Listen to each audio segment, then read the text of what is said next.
এইটো ঘৰৰ আপোনাৰ বহলটো হৈছে আপোনাৰ 25 ফুট আৰু দীঘলটো হৈছে আপোনাৰ 30 ফুট আৰু এইখন ঘৰৰ যিটো পিনটো আপোনালোকে চাই আছে এই পিনটো হৈছে আপোনাৰ মাত্ৰ 1.5 ফুট হাইটটো পিনটো বনোৱা হৈছে তাৰ পিছত আপোনালোকে এই যিটো ডিজাইনটো আপোনালোকে চাইছে ডিজাইনটো অলপ আনকমন ডিজাইন হয় এইবিলাক ডিজাইন অৰুণাচলৰ মানুহবিলাকেহে বেছিভাগ বনায় আৰু আমাৰ অসমৰ মানুহবিলাকে কিয় এনেকুৱা ডিজাইনৰ ইমান ঘৰবিলাক ধুনীয়া বনাব কিয় নোৱাৰে এক নম্বৰ কথাটো হ'ল আমাৰ মানুহবিলাক বাজেট থাকে 10 লাখ মানুহবিলাক ঘৰবিলাক বনাই লৈ 30 লাখৰ ঘৰবিলাক বনাই লয় ফাৰ্ষ্টত পিছত গৈ পেলাই বাজেট কমপ্লিট নহয় বনাব নোৱাৰে হেতু কাৰণে অৰুণাচলৰ মানুহবিলাকে আপোনাৰ সব দুটা বেডৰুমৰ ঘৰ বনাব ডিজাইনটো ধুনীয়া দি পেলাই আপোনাৰ কম বাজেটৰ ভিতৰত পিনটো যেটো হাইটটো কম থাকে হাইটটো কম দিয়াৰ কাৰণে হেতৰ পইচাটো বাচি যায় কিয় পাহাৰ এলেকাৰ বিলাকত আপোনাৰ পিনটো হাইটটো নালাগে হেতো পানী নহয় হেতু কাৰণে পিনটো হেতে হাইট দি পেলাই নবনায় আৰু এইখন যেটো ঘৰ আছে এই ঘৰখনত দুটা বেডৰুম আপোনাক দেখাইছো আৰু এটা হল আৰু এটা টয়লেট বাথৰুম আছে আৰু পিছফালে এটা পাকঘৰ বনোৱা নাই এতিয়ালৈকে আৰু এটো হল সাইডৰ যেটো ডিজাইন আপোনাক দেখা পাইছে আপোনাৰ ঘৰৰ বেক সাইডৰ মানে সাইডৰ ডিজাইনটো দিয়া হৈছে এটো হল মেইন ডোৰটো এটো দেখা পালে মেইন ডোৰৰ পৰা সোমাই গৈ পেলাই এটো হল এটা হল এই হলটোৰ বহলটো হৈছে আপোনাৰ 12 ফুট আৰু দীঘলটো হৈছে ডাইৰেক্ট 30 ফুট দিয়া হৈছে তাৰ পিছত যেটো আপোনাৰ দেখা পাইছে এইটো মেইন সুইচ হয় এটো মেইন সুইচ দিয়াৰ পিছত তাৰ পিছত হল এটো এটা আপোনাৰ এই যেটো দুটা বেডৰুম দুটা ডোৰ চাইছে এক লগত এই দুটা ডোৰ হৈছে আপোনাৰ দুটা বেডৰুমৰ হয় আপোনাক বেডৰুমটো মই দেখাই দিম ভিতৰত নিয়াকে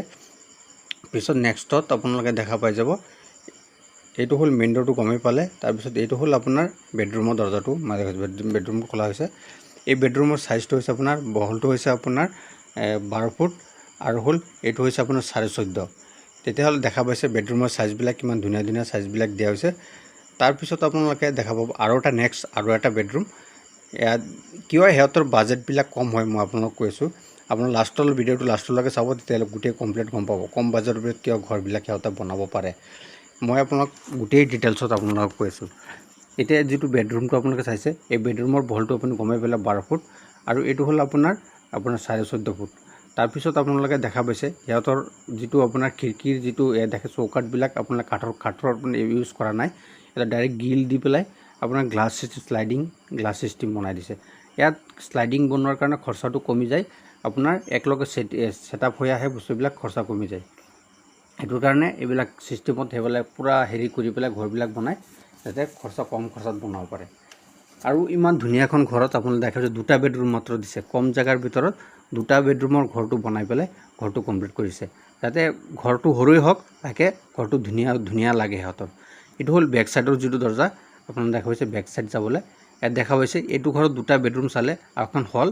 এতিয়া বেক সাইডত এটা লেট্ৰিন বাথৰুম দেখা পাইছে এটো হল লেট্ৰিন বাথৰুমটো আপোনালোকে গমে পাইছে এটো লেট্ৰিন বাথৰুম আৰু এটো সাইডে আমাৰ যেটো দেখা পাইছে এটো সাইডে পাকঘৰ বনোৱা হ'ব পাকঘৰ তাৰ পিছত এটো সাইডে ৰডটো লাইট থোৱা হৈছে যে এটো সাইড টানা দি পেলাই পাকঘৰটো বনোৱা হ'ব তাৰ পিছত আপোনালোকৰ এটো হল যেটো বেক সাইডৰ যেটো ডিজাইনটো গমে পাইছে এটো বেক সাইডৰ জেনেক সিস্টেম আছে এতিয়া আমাৰ এটো বাথৰুমটো দেখা পাইছে বাথৰুমত আপোনালোকৰ এই মুট সব ধুনীয়াকে দি আছে শাৱাৰ টাৱাৰ সব ধুনীয়াকে শাৱাৰৰ লেট্ৰিনৰ টাইলছ আপোনালোকে গমে পাইছে ধুনীয়া ভাল টাইলছ বিলাক লগোৱা হৈছে মানে বস্তু লাগে কমে হক লাগে হৰু হক যাতে বস্তুবিলাক দেখাত ধুনীয়া হয় হেতুহে আসলতে সোৱা হয় আপোনালোকে গমে পাইছে এটো সাইডে পাকঘৰটো হ'বই পাকঘৰটো বনাব ধুনীয়াকে ঢালাই চালাই দি পেলাই এয়া দেখিছে পিনটো একদম সাপৰ পিনটো নায়ে এটো কাৰণে হেতৰ মানে পিনটো সাপোৰ্ট দিয়াৰ কাৰণে ভিটিৰ মাটিটো ভৰাব নালাগে কম মাটিটো ভৰাব লাগে কম মাটিটো ভৰাই পেলাই আপোনালোকৰ বাজেটটো কমি যায় আৰু ঘৰবিলাক বেছিভাগ একচালিয়া ঘৰবিলাক বনাই টিং দি পেলাই টিংটো দেখা নাপাইছে দেখা পোৱা নাই এটো হল বেক সাইডৰ ঘৰৰ বেক সাইডটো এইবিলাক বহুতখিনি ধুনীয়াকে বস্তুবিলাক হেতে বস্তু কিছুমান বস্তু আপোনাৰ চাই পেলাই হেতু সিস্টেমত আপোনালোক ঘৰবিলাক বনাই হেতু সিস্টেম বনালে আপোনাৰ বাজেটটো কমি যায় ঘৰৰ কম বাজেটৰ ভিতৰত হৰু এখন ধুনীয়া এখন ঘৰ বনাব পাৰে আমাৰ অসমৰ মানুহবিলাকৰ এটা প্ৰবলেমে থাকে যদি আপোনাৰ 10 লাখ টকা বাজেট থাকে তেতিয়া ঘৰটো আপোনাৰ এনেকা মিলাই লব যাতে ঘৰটো আপোনালোকৰ 30 লাখ টকাৰ বাজেটৰ ঘৰ এটা বনাই লব তাৰ পিছত ঘৰবিলাক আদৰা হৈ পৰি থাকে আমাৰ অসমত যিমান ঘৰবিলাক চাব বেছিবা মেক্সিমাম ঘৰবিলাক আদৰা হৈ পৰি থাকে কিয় মেইন কাৰণ হৈছে এটো মানে কম বাজেটৰ ভিতৰত বহুতখিনি ঘৰ বহুত ডাঙৰ ঘৰ এখন বনাই লয় তাৰ পিছত ঘৰটো কমপ্লিট কৰিব নোৱাৰে ঘৰটো আদৰা বহুত বছৰলৈকে পৰি থাকে সেইটো কাৰণে কওঁ যে আপোনালোকৰ যিমান বাজেট থাকে